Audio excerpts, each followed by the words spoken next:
Well, hey, welcome everybody. Great to be together tonight. I've been looking forward to this conversation with Dr. Reynolds for quite a while. And tonight we're talking about our spiritual life and anxiety. And this thing that most of us struggle with to some extent. But let me just take a minute first and let's introduce ourselves. So if you don't know me, I'm Rita, one of the pastors at Sherwood Park Alliance Church. And I have with me Dr. Reynolds. Dr. Reynolds, just tell us a little bit about yourself. You bet. So I'm Dr. Reynolds during the day. In the evening, I'm generally Shawn or possibly Daddy. We've been going to SPAC since 2008, so we've been there quite a while.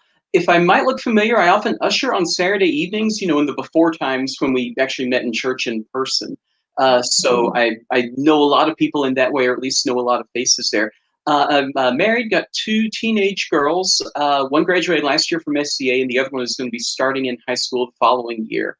I've been a psychologist for about 20 years. Most of my practice has been with kids and families. I've worked at the Glen Rose as a psychology team lead there, was chair of the Edmonton Professional Practice Psychology Group for AHS. And now I work mainly in a school division, consulting for teachers, and do assessments with school-age students as well. Wow. Well, now, as you know, we're in very good hands tonight. And so glad that you can be with us tonight. We're really looking forward to this conversation. Since you shared a few things, maybe I better just share a tiny bit more besides the fact that I'm a pastor. And that's, I'm a mom as well for adult kids. And the light of my life is the 3 grandkids that we have now. And they are from ages 4 down to 2. So that's an awesome part of our life. But this conversation tonight is about anxiety. And this is just something that's so incredibly common. And I think all of us struggled with it before, but now during COVID, even more. And it's part of life, but sometimes it can become a real problem. And so we want to talk about that tonight. You might be asking, I'm not sure, but some people online might be asking, so why a conversation between a pastor and a psychologist? Like, aren't those two a little bit kind of on opposite ends of the spectrum? Actually, I totally believe, and we talked about this the other day, Shawn, like we're both on the same page on this, that like all truth is God's truth. And that science and faith really actually go hand in hand, and that God shows himself to us through science. He reveals himself, and it's incredible what science is learning. And I really believe that all of that truth is amazing and is truth that God wants us to access. Another thing is, I truly believe, like the Bible does really teach us, God cares so much about our whole person. Like he doesn't just care about us as, a spirit, or as a soul. He cares about the whole entire person, body, soul, mind, emotions, like just all of us. He cares deeply. And so I'm thrilled to have a conversation where we bring these worlds together, and really looking forward to it. So let's dive in. And I was thinking as we start, if you Google mental health and you just say, what are the top 10 mental health problems? It always comes up with anxiety, right near the top. And like I said, especially now during this time of COVID, just talk to us a little bit about that, Shawn, and tell us a little more your perspective. Yeah, and I appreciate what you had said about the merging of science and faith. I just think that's such an important thing for us to be aware of. One of the things that I've learned in my work and in my research is how the things that we're finding psychologically, which is a field of study that's only been around for a little over 100 years, that Jesus had some things to say about this that were true long before there was any research around it. My favorite example is around forgiveness. The idea of forgiving people that have done us wrong is so counterintuitive. That doesn't seem like a good thing to do. But then what we've learned and this has just been in the last 30, 40 years, that when we do that forgiveness, that has a positive impact on us as well. It's almost like Jesus knew something about us. So I think that's a very cool thing. Yeah, very cool. Sure does. And with anxiety and in mental health in general, I'll give you some things tonight that hopefully are general strategies that'll help out. I want to be clear, it's not a substitute for working with a psychologist directly. I'm a psychologist. I'm not your psychologist. So I'll give you ideas that work across the general population. But if you have someone that you're working with directly, this may or may not, match exactly with that, but also merge it just with your plain old common sense. There should be. Usually when I provide people with strategies in person, I come up with a handful of things. Some of them work, some of them they're like, that's not really going to work for me. use the stuff that you get from this that would be, that'll be helpful, but don't feel like you have to incorporate everything that's in there. Yeah. Oh, go ahead. Go ahead. No, no. So I was just gonna say it's kind of cool, even as you and I have just had a chance to share some of our journey, and we're going to share a little bit later, because for each of us, like, we had different things that helped us in our journey with anxiety, and yeah, people, there's going to be different things that help different people in different spaces. So yeah, I resonate with that so much. For sure, yeah, and I speak to this partially as a psychologist, but also as a human that's experienced a lot of anxiety in my life as well. So, Yeah. defining what it is, often people, at least a generation ago, I didn't get any support on this at all in high school. I didn't really know what anxiety was, and so I want to start just by giving kind of a textbook definition of it. And if you ask Dr. Google, it'll say it's a feeling of worry, nervousness, or unease, typically about an imminent event or something with an uncertain outcome. So it's generally some kind of worry and anticipation of future threat is another way of seeing it. That's what we get from the manual that we're using in diagnosing anxiety. So it's a fear of something that's happening in the future. And I want to distinguish it a little bit from stress, because stress is a strain or tension that's going on related to the circumstances that we're in. And some of what led us to this conversation is that in this time with COVID, just about all of us are experiencing stress and anxiety in some way. And this can come out in different ways for different people in the church family, in the general population. It can be a fear around my own health and safety, that of my family, that of my parents, my in-laws, my kids. There's financial worries that are going on for a lot of us that are happening. We don't know what the future is going to bring. We don't know what school is going to look like. So I've got two girls that are kind of worried about how that's going to look in the fall. And what we know is that it'll either look totally normal, or it'll be just like what we had before, where it's online, or somewhere in the middle. We really don't have a lot of great guidance as to what that's going to look like. So, I don't know what that is. Just a lot of stress in a lot of different places. And so we combine this with pre-COVID, there was a bit of a sense of an epidemic of anxiety that was happening anyway in society, and there's a lot of potential causes for that. Social media, we think, has a contribution to that. I say that knowing that a lot of people are probably watching this on social media, so don't turn it off at least for an hour. Yeah. But there's a lot of anxiety that comes in different places.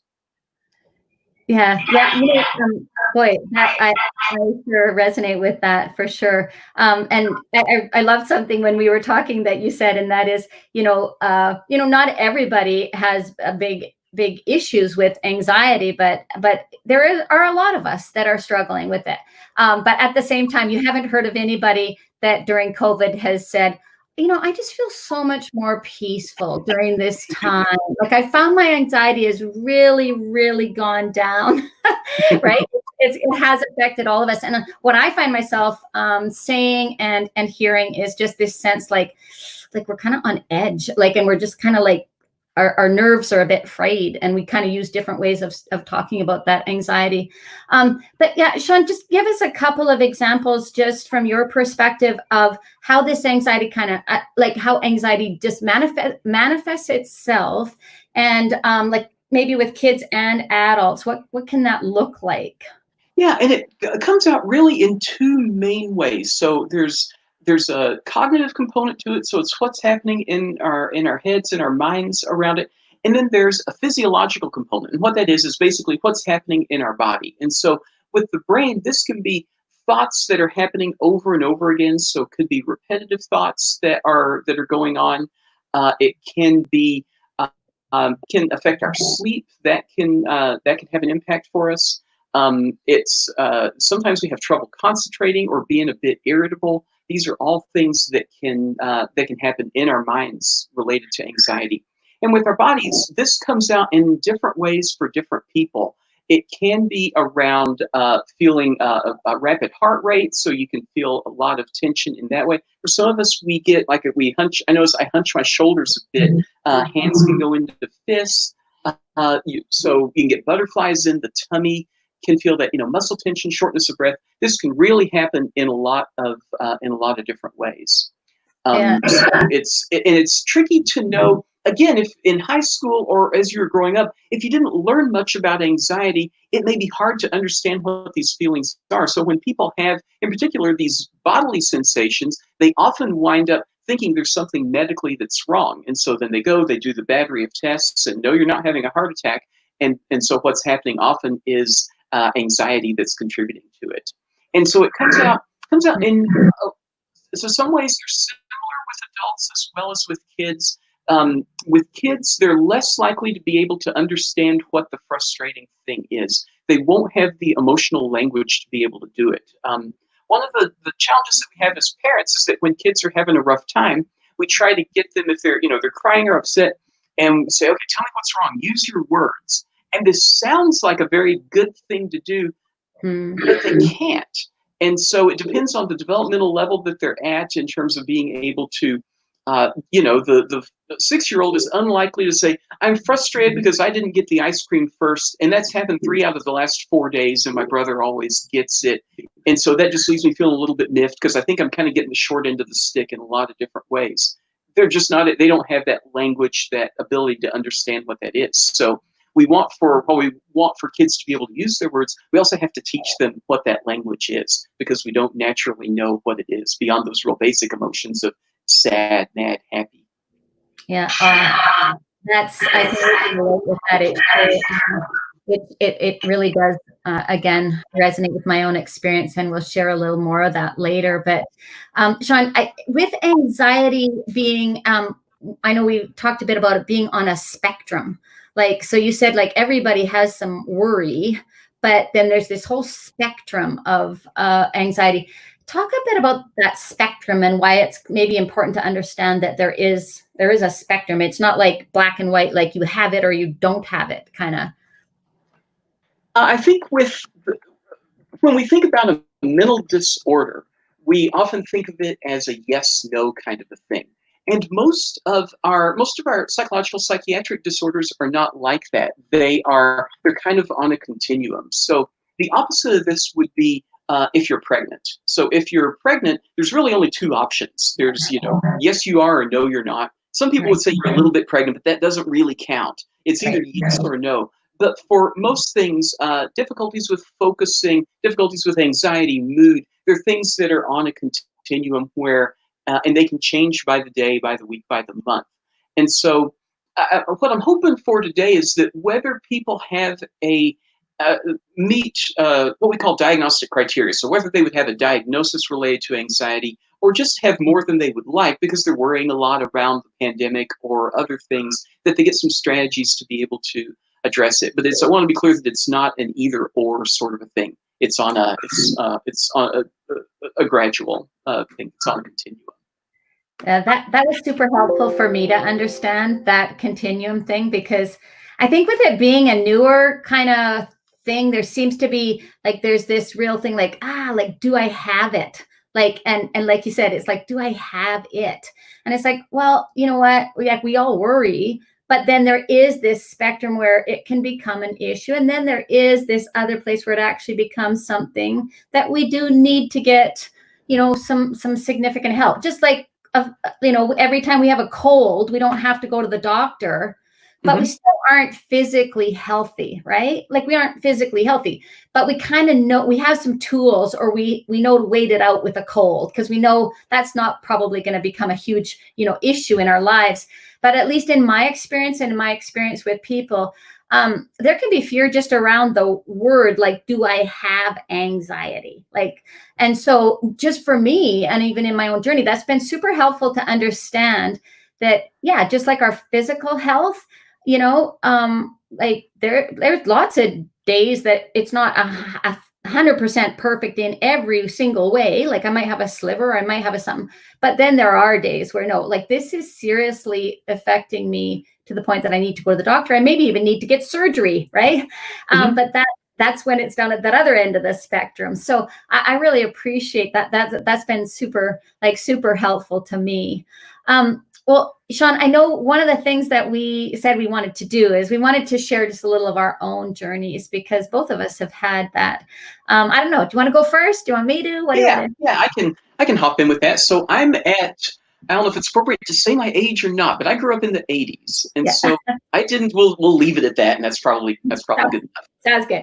But I didn't get any real understanding of what anxiety was through schooling. This just wasn't something that I talked about with my friends. We didn't really know what it was. We knew about test anxiety, and that was about the extent of it.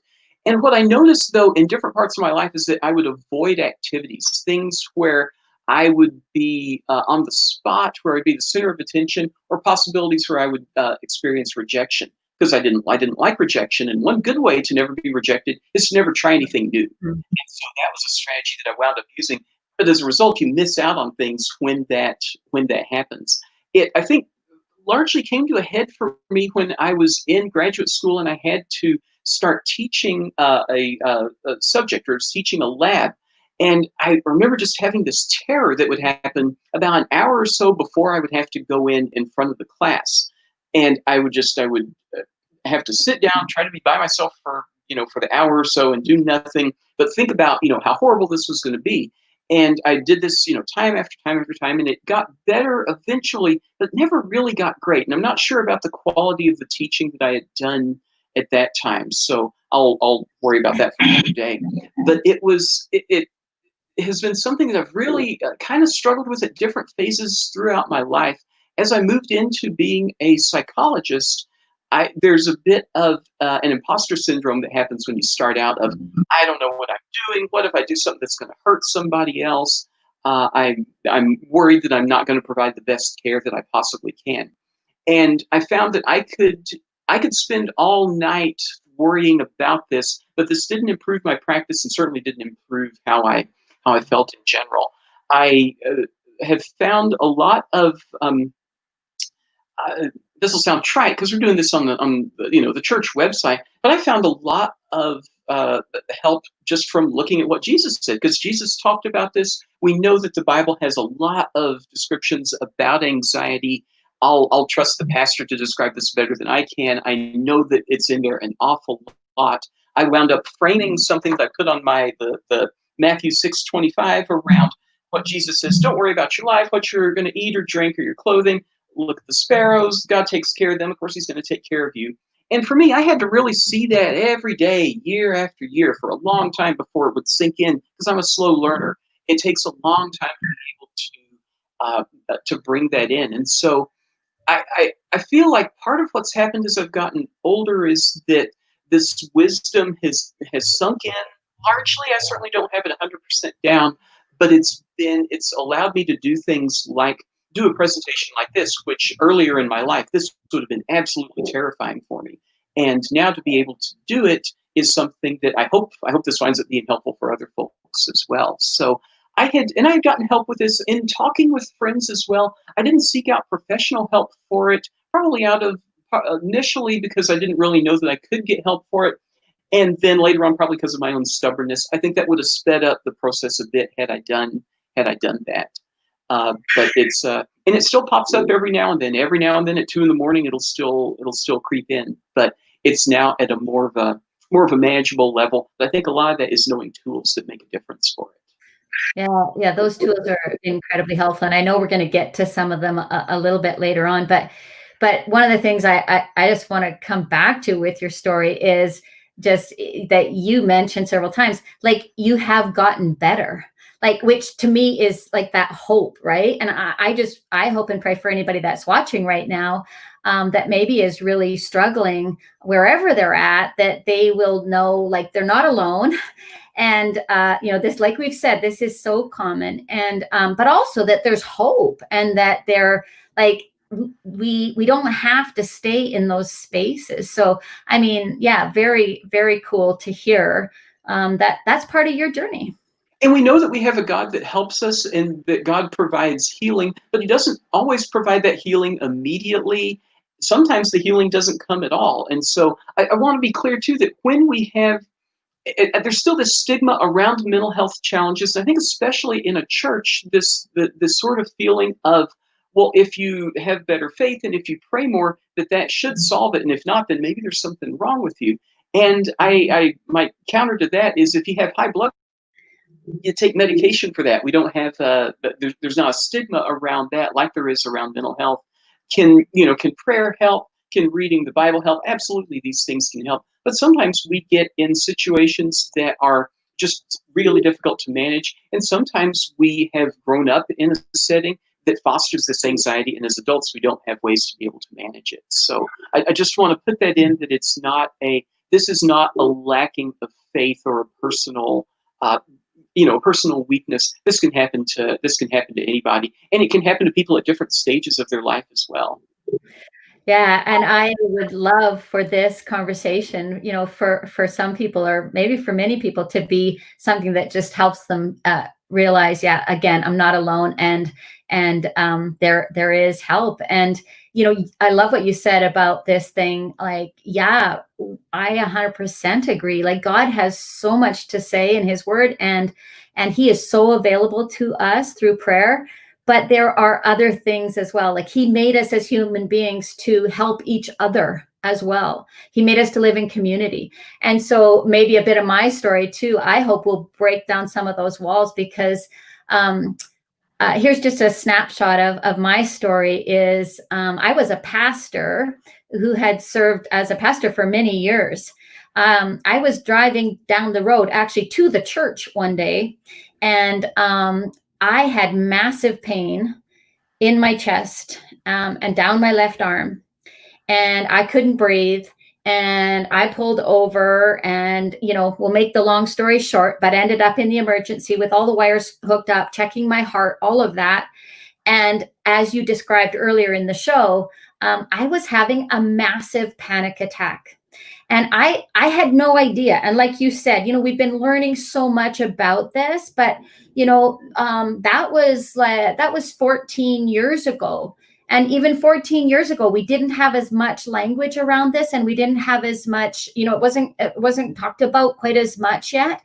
And so I didn't know that that's what was happening. And as I look back, I would say there were a lot of other symptoms that now I would say, oh, those were symptoms of anxiety. Like you talked about, the physical symptoms that I already had, but I didn't know it at the time. I had become like quite an insomniac. I had looping thoughts like crazy. Like, I could not turn off my mind. And I had no idea that you could turn off your mind, which is absolutely amazing. Some days now, honestly, my bigger fear is that I can't turn it back on. No, I'm just kidding. But no, but just you gotta make sure that switch works, because if it doesn't go up anymore, then that's a problem. That's right. It just stays down. No, but I really, literally, I did not know that there were tools. And so what happened, just in a kind of a brief synopsis in my journey, is I was actually like totally flattened by this. Like, I was what I would call, like, I called myself a basket case at that time. Like, I was off work for 9 months. Anxiety was so severe for me that I couldn't answer the door. I couldn't answer the phone. Like, I spent much of the day crying or in bed at that time. Like, it was awful. But here I am today, right? And so that part of the story, I just want to keep coming back to. No matter where we're at in this journey, there's hope. But for me, it was really a combination of things. And it was moving beyond prayer had always been a really important part of my life, and it continued to be. And actually, during that time, God met me in some very unique ways, but there were some other things that God wanted to use as well to help with my healing. And I feel really grateful. I went to a medical doctor right away, and I got some medication, and that helped. And I went to a psychologist, and he began to help me and worked with me for quite a while. I mean, that made so much difference. And like you said, he really, like, I was really actually surprised how many of the things that he told me, like you said, they're things that Jesus said often. Like they're things that, and yet he was framing them within the framework of what science has discovered about how our minds work and so forth. And I was able to hear them in a fresh new way, and it was amazing. He, the psychologist, was a very kind of what I guess you could call a holistic kind of thinker. So he also got me onto just really looking after my body. So I had to get a pedometer. I had to walk 10,000 steps a day. Like this was a big job getting better, but I did get better, and I am so grateful. So yeah, so there was medication, there was therapy, there was looking after myself physically, and lots of rest. There was definitely prayer and learning even some new ways of doing Christian meditation, of just meditating on God's word, God's truth. And I didn't know how to do that. And I didn't know that it was possible, like I said, to quiet my mind and to come into a place of calm. So yeah, just so many factors. And one other that I just think is so important is community. Like that was so healing, because for me, the biggest thing I wanted to do, even as I started to get feeling a little bit better, I wanted to hide until I thought I was really better. Because of that, we so easily go into those places of shame and fear, right? And so I wanted to hide, but I'm so thankful that there were people around me that just wouldn't let me do that. And that I had had enough of a taste of the church family and of good relationships and all of that, that I did reach out as well. And people who came alongside me, who were not judging me in any way, but were bringing me hope and bringing me truth and just being with me in this state I was in. They were just willing to be with me. That was so healing, so healing. So I'm incredibly thankful. And like you, I still have amber lights once in a while. And often for me, it'll be like, I'll wake up and my heart, I'll have that sense like my heart's like going a little fast, or like I have a little elephant stepping on my chest or something. And for me, that's a real sign. Okay, Rita, you need to pay attention. Like there's other things going on here. So I feel like God was just incredibly kind, and that every one of those kinds of healing that came to me, they're from God, all of them. But they were through other people, they were through science, and I'm really grateful. I think there's a lot in there of what you're describing that I would you say that for you, because you've experienced this anxiety, that this makes it easier for you to be empathic towards people that are also experiencing it? Absolutely. And as you ask me that question, some of the best people that helped me were ones who had also, in fact, I remember a friend coming to the house, and I did not know her very well, but at that time, but she was from the church, and she said, Rita, I'm going to come and just pick you up and take you for a drive. You don't have to even talk, just to get you out. And she didn't really ask me if I wanted to even. She said, I'm going to come and do this. And then she shared with me her own journey, and that she had been incapacitated. And here she was, this healthy, vibrant woman. And yes, absolutely, these struggles. And, isn't there something in scripture about that that's just so beautiful, that says, God comforts and helps us in our struggles, and then we are to comfort and to help others in their journey. And this is just such a mutual thing, right? Of helping each other. So yeah. And I think having people that you can be authentic with, that you can share this with, where you don't have to be perfect, is such an important thing. My wife does such a good job when I'm feeling anxious about things, and I can bounce things around with her. She can think in a much more logical way than I can at that time. Often for us, when we're feeling anxious, our ability to use logic and use language isn't as good as it otherwise would be. And so that's, I can get caught chasing my tail with that. Yeah. So just making sure that you have people around that that are authentic in that way. A second thing from what you were describing too is that I worry that sometimes people feel like they can't get better. That, oh, I've tried all these things and nothing is making a difference. But I have a way of proving that something can make it better. And the way that I know this is that we all know how we can make anxiety worse. So if I said, if you wanted to stress yourself out as much as you possibly could, what would you do? Well, I'd make sure I didn't set my alarm, so I'd have to rush out the door. I'd try to get into a fight with someone in my house before. I'd start thinking about this problem that I can't solve. I'd start worried about money. Like, we have ways that we can make anxiety worse. But just because we have some control to be able to make it worse, we actually have strategies that can make it better as well. So I, that comes across. yeah. Oh, I love that perspective. Yeah, that's a great way of describing it. I think that was truly for me one of the things as well, Shawn, that was really actually empowering through this journey is that I realized, I don't need to be a victim to my thoughts. I can actually learn to take them and consider them, right? And instead of just having them loop. And so, yeah, there was so much in this journey. And I don't want to sound like I'm done the journey because, life is always a journey, right? And I think, like you said, just the Bible has so much to say about this. And as somebody said that I don't know if this is, I haven't actually sat down and counted it up, but somebody said that in the Bible, there's 365 times that it says, do not be afraid. Like, I do know that that is definitely the command that is given the very most. Do not be afraid. And it's because God knows that that's so much where we go, right? As human beings, we feel unsafe, we feel vulnerable, and we so easily get into these loops when actually there is truth available to us that will help us move into other places.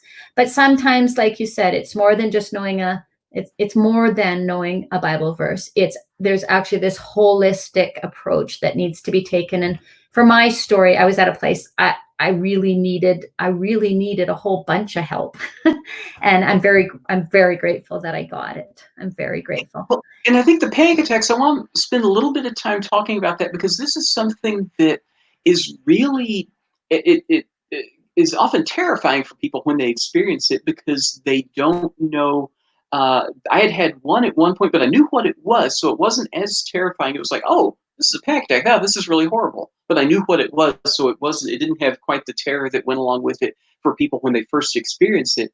And I want to bring it up, or to go into it a bit more, because when people have this, they feel like they're the only person in the world that's experienced this. And in fact, about 1 out of 3 people have a panic attack at some point in time in their lives. It's a really common thing. But we don't talk about this with friends. We don't talk about it at parties, because often there's a lot of shame that goes along with it. Initially there's this fear of, oh, I'm going to die. I guess this is it. And then you go to the emergency, and then they do all this testing and nothing comes up. And then there's some embarrassment and shame that goes along with it. And people wind up then not talking about it, not getting the support from our relationships, that then anytime we take something like this and we bury it underground, it tends to get worse. And so I think just the knowledge that lots of people experience this, and knowing as well that when I appreciate that there's a connection between what I'm thinking and then what I'm feeling in my body, and knowing that when my heart starts racing, that doesn't mean I'm having a panic attack. It means I'm probably really anxious about something, or it doesn't mean I'm having a heart attack, rather, but I'm very anxious about something. I can make a different attribution to it, and then I can do things that are going to address it in the right way.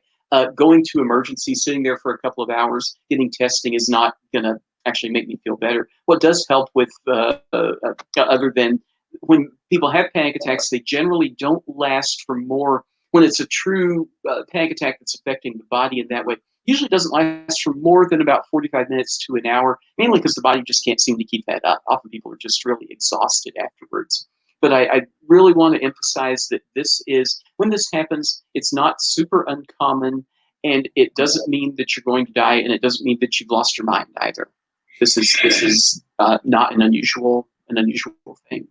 And like that what you said is exactly, that was my experience, was when I learned, like the first time I thought I was going to die because I thought I was having a heart attack. I didn't know what this looked like. But then to learn along the journey, that I could talk to myself during this time, right? I didn't just have to go through it and let my mind kind of do whatever it did and my body do whatever it did. I could actually, like you said, and I could do things to help it. It didn't go away right away. Like, it took a long time, and it seemed like they kind of went like this, but it took months. Mm-hmm. Like, it took months. And I want to be honest about that, because it's not like, I remember when I first went to the doctor, I thought, well, to the therapist, I thought, okay, I'll be off, I'll be back at work in like 2 weeks. Just tell me what to do. Give me the little thing and Yeah. I'll, yeah, right. Give me the magic wand, You whatever. didn't have the magic wand? Because No, that really helps if you, that, okay. that would help. I should have gone to you if you have a magic. Yeah, well, I should have gone to you. But no, but it was a journey, and I mean, like we said, this is such a spectrum. I was pretty far down at the like serious part. But I do remember very specifically, like you just said, a panic attack coming after I had begun to learn more about this, and then literally just saying out loud to myself, I'm not going to die from this. I'm going to be okay. This is going to be over in a few minutes.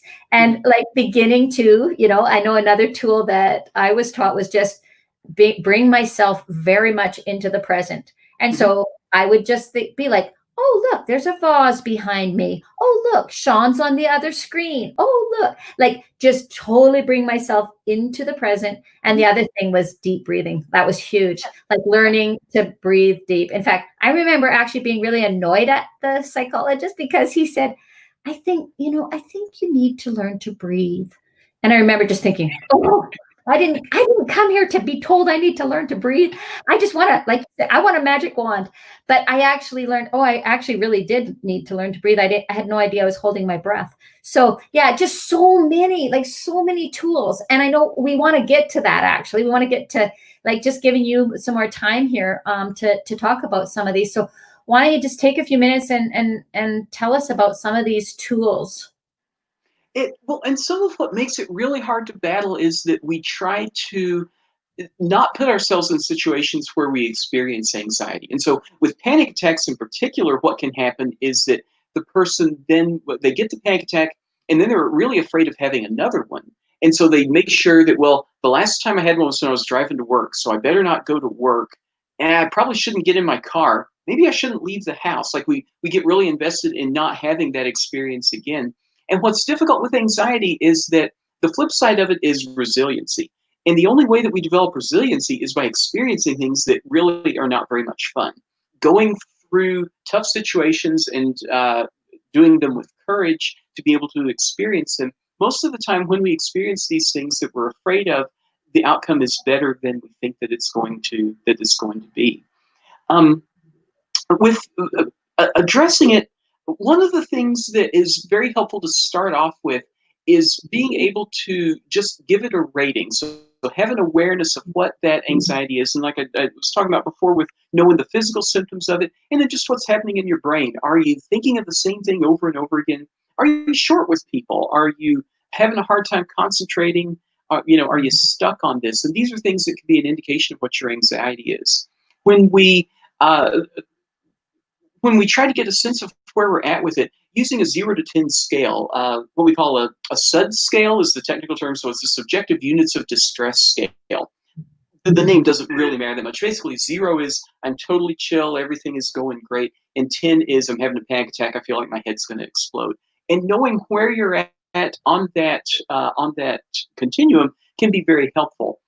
For our kids in particular, when they're at a 7 or 8, their ability to use language and to understand language really goes down a lot. This is true for adults as well. When we get upset with people or we're frustrated, we often don't say the right things. And this is because we're just not accessing that part of our brain at that time. So making sure that we understand what our anxiety is like, and when it does get above about a 5, that's when, okay, I need to take a walk, I need to do some deep breathing, I need to talk to a friend, doing things that'll try to get you back down to where you're at a level that you can manage. Um, the When people have difficulties with anxiety, often it kind of boils down to one of two misinterpretations that's going on. The technical term for these is catastrophic misinterpretations. And those are two $5 words. The idea is that we're thinking something that's not accurate, and it's not accurate in a way that would result in a catastrophe.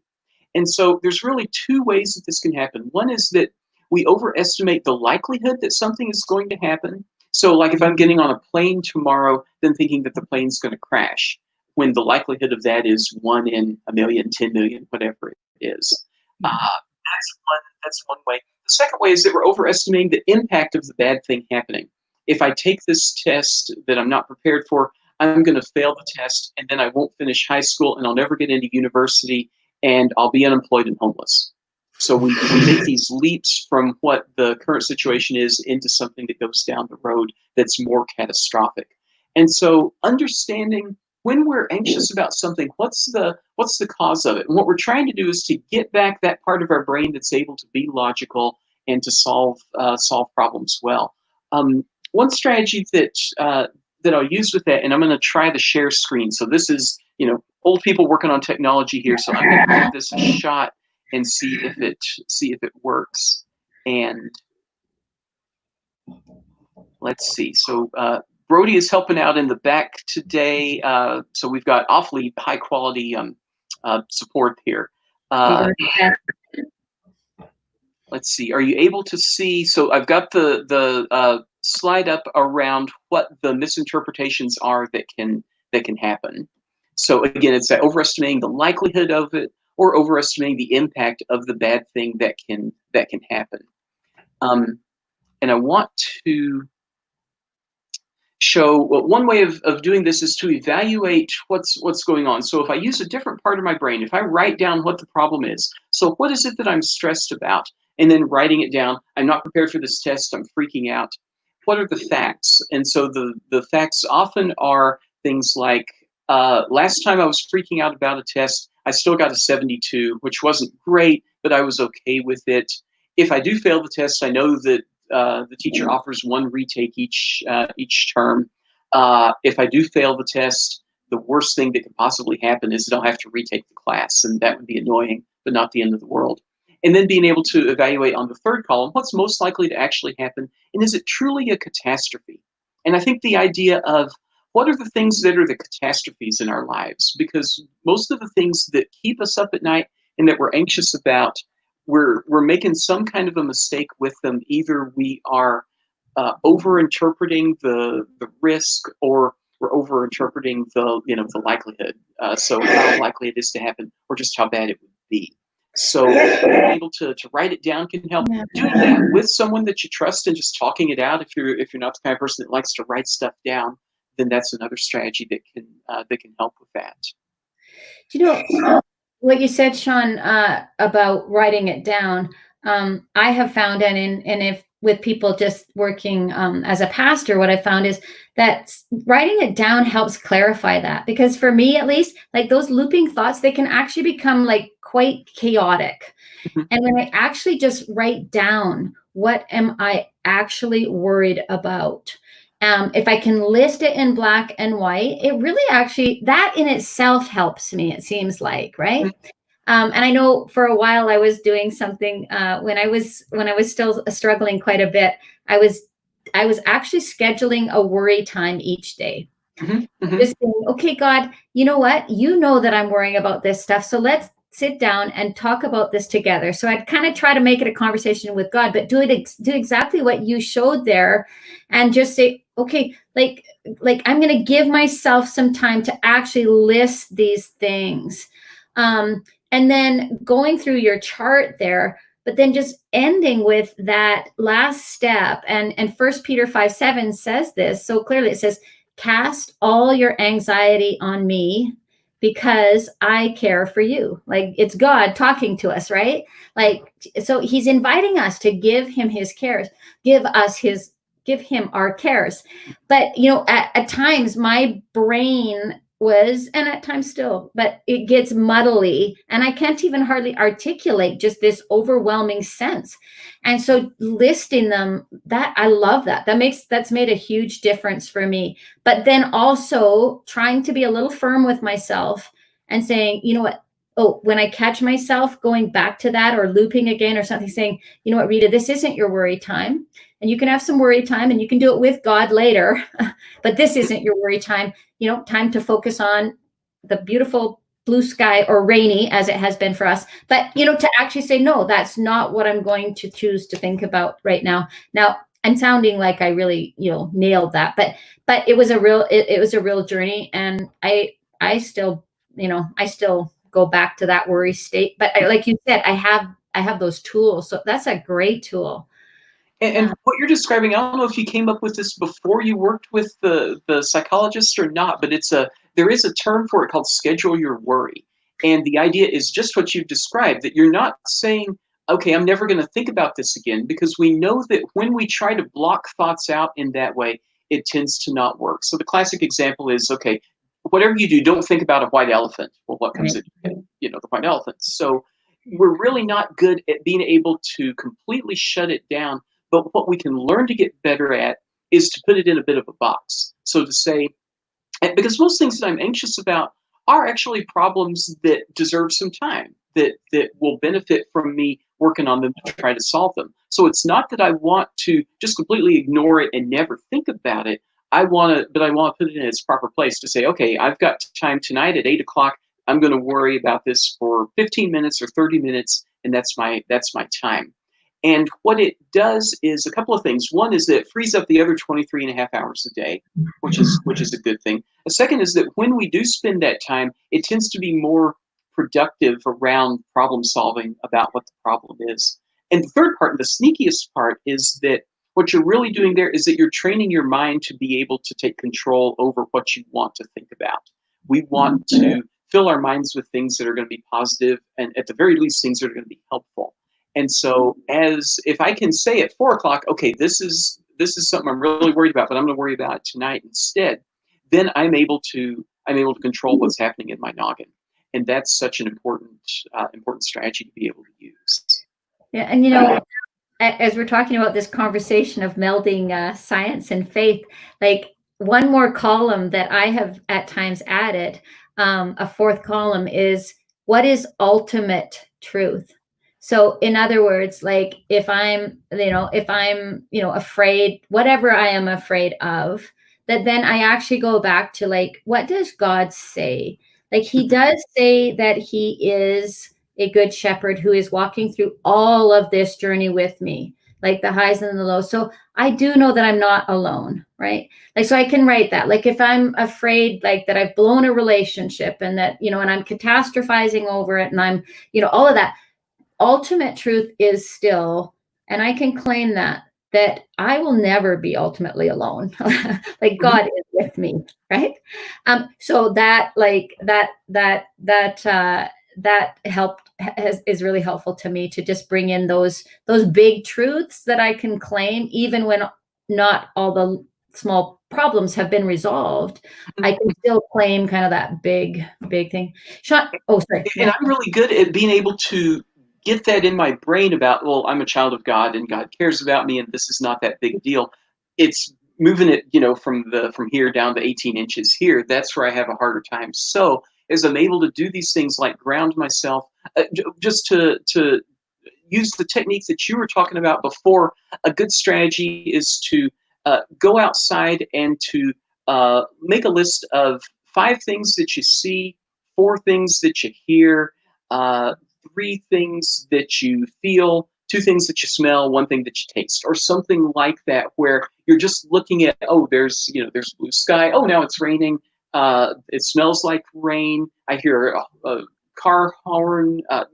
Just to be able to do that, it grounds you and it puts you in a different state of mind where you're able then you're not chasing your tail anymore. Mm-hmm. Yeah, awesome. Why don't we move to just a tool for parents? Because I know in this time with COVID and with all that's going on, kids have had a lot going on too. There's been a lot going on in homes with everything being so different. Just what would be just a simple tool, or what would you like to say to parents tonight that are maybe noticing or concerned about some anxiety in their kids? There is a ton more anxiety now than there seems to have been a generation ago. I think probably some of that is that we have more of an awareness of it, but I don't think that's all of it. It just seems like this is the main things that I hear about from teachers, is that kids in the classroom are anxious and that they don't know really how to help them with that. What we tend to say as parents are things like, oh, it'll be fine. Like we tend to say, they're there, it'll be all right. And that generally isn't an effective strategy, because if it was effective, then the problem would be solved.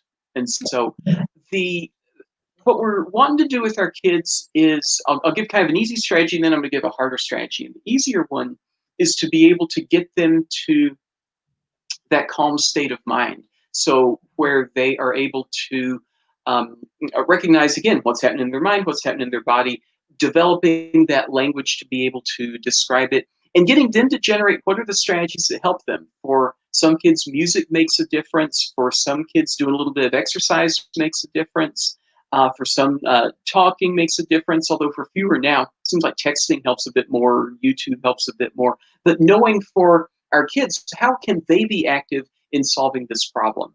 Because we want for our kids to develop into adults who are going to be able to use strategies on their own.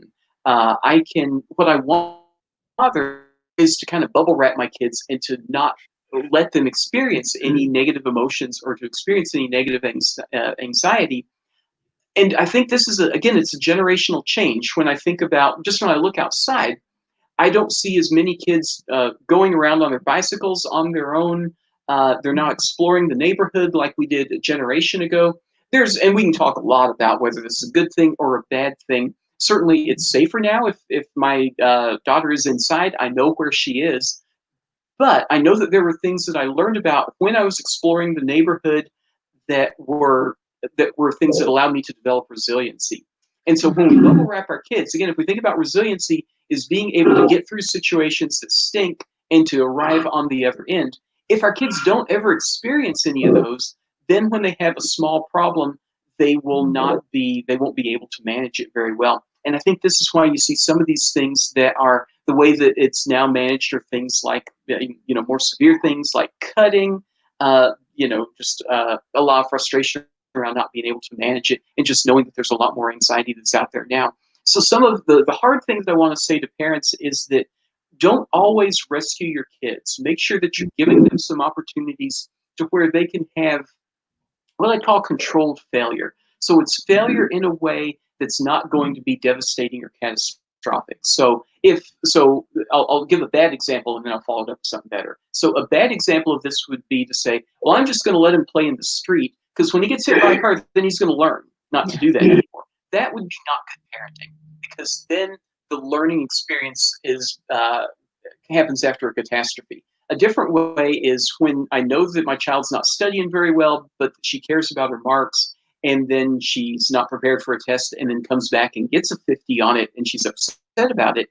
That is probably that's not going to keep her from getting into university. But that's a learning experience around, you had this bad thing that happened, but, the sun came out, you still got breakfast, everyone got fed, no one died. It wasn't a catastrophe. And so having our kids experience these things and then to help them to be able to get through them is an important piece of them developing that. And it's, as a dad, this is really, really hard to do. I don't want kids to experience anything negative, but I know that that's how they wind up getting stronger. Right? Isn't that all of us, right? It is crazy. And even as you mentioned, after I shared my story, you asked me, have you been able to help others more because of that experience? And it's like, yes, of course. And as much as I wouldn't have ever chosen to go through that, I wouldn't trade going through that. Mm-hmm. And now, truly, as a pastor, probably one of the most significant things that I can do is share the reality of my challenging experiences, but that God was there with me, that he helped, a path through, that he has a whole community around us that he uses, and that there is hope. There is a way forward. So yeah, we want to protect ourselves and our kids from everything, but that's not the best solution. I think you and I maybe better do another conversation on resiliency, because I'm wanting to ask you so much more about that. I'm finding like it's I think it's a super important topic nowadays, because with the opposite, right, of just remaining in that anxiety state, or our world's becoming smaller and smaller and smaller because choosing to do less and less to avoid this instead of becoming stronger and stronger. You know what? Our time is just about done here. Is there any last tool or any last thing just before I close that you would want to say or share just with anyone that's watching right now? I think making sure that you're getting help to address it when you're finding anxiety is really having an impact on you in a big way. And so the big things would be if it's affecting you every day really persistently, then that's a real concern. If it's leading to thoughts that are really unusual or that are odd or that, if there's any thoughts around self-harm, of course, that's where you'd want to get some professional support around that. But knowing that I think a big piece is knowing that everyone experiences anxiety to some degree, but we don't talk about it a lot because we don't want to be vulnerable. So when you do share about that with people that you can trust, this is almost always going to be received in a positive way. People are generally going to then share about their own experiences with it too. And most of the help that's provided is not actually provided by psychologists. There's very good support that happens with friends, relatives, people in the church. Hairstylists do this well. Bartenders do this well, though I'm not going to recommend that that's your go-to strategy. But people that are good listeners are generally able to help out a lot. There are situations where you need a professional, and as a psychologist, I'm kind of biased, and I think we generally are helpful. But you don't. That doesn't need to be your go-to. There can be other things that you try out first. And as you're finding things on the people often will seek out information from Dr. Google, and you have to be careful because some of the stuff you get is going to be good, and some of it is really, kind of not good at all. So be wary with that. In general, the stuff that seems to work the best is the stuff that's not really all that dramatic. It's things that common sense would say, oh yeah, that kind of makes sense. If you have a dog phobia, for instance, the way that you address that would be to very slowly give yourself some exposure to dogs, in a very gradual practice kind of a way. That the strategies that we use are generally fairly intuitive, and they're ones that should make sense. So if you come across a strategy that sounds really weird, I'd be reluctant to do that. When we know that we have some go-tos that are helpful, talking with people, praying about it, doing these mindfulness things around looking at ways that you can ground yourself, writing stuff down. There's a lot of really nice strategies that are not controversial at all. Right. Well, hey, Dr. Reynolds, thank you so much for being willing to take this time tonight. And, from me as well, for anyone that's listening tonight, I just want to say a couple of things in closing. Number one, like Dr. Reynolds just said, you're not alone. We both shared with you our stories. So if you thought you were alone, you definitely know there's two more. But as we've said, it's very common. And so do know that tonight you're not alone. And your best bet at getting better is to come out of hiding and tell somebody. That really will be that place that you begin to find healing. But if you're not ready to do that right now, there is another place that is always available to all of us, and that is to take it to God. And you can do that tonight. He is with you. He is on your side. He cares about you. Over and over in Scripture, the heart of God, His loving kindness, His compassion for us is brought up in Scripture. And so our prayer for you tonight, and just as you watch this, just is that this has brought you some hope. And if you don't have a circle, a community, we'd love to have you be part of the Sherwood Park Alliance Church community. I'm glad to connect with you. If you go on our website, you can find a place where you can submit prayer requests. And there are a group of wonderful people that just love to anonymously bring requests to God and to just stand with you in that way. There's also a form on there. You can just connect with the church and let us know where you're at. But if you're watching and there was something that was helpful, or there was something that you would like maybe another time, if we did another conversation you would like us to talk more about, we'd love to hear from you. So thank you for being with us. And thank you again so much, Dr. Reynolds, for this. So let me just say this blessing in closing. For you today, wherever you're watching from, God sees you and He cares. The Lord bless you and keep you. The Lord make his face shine on you and give you his peace. Amen. Thank you. Thank you.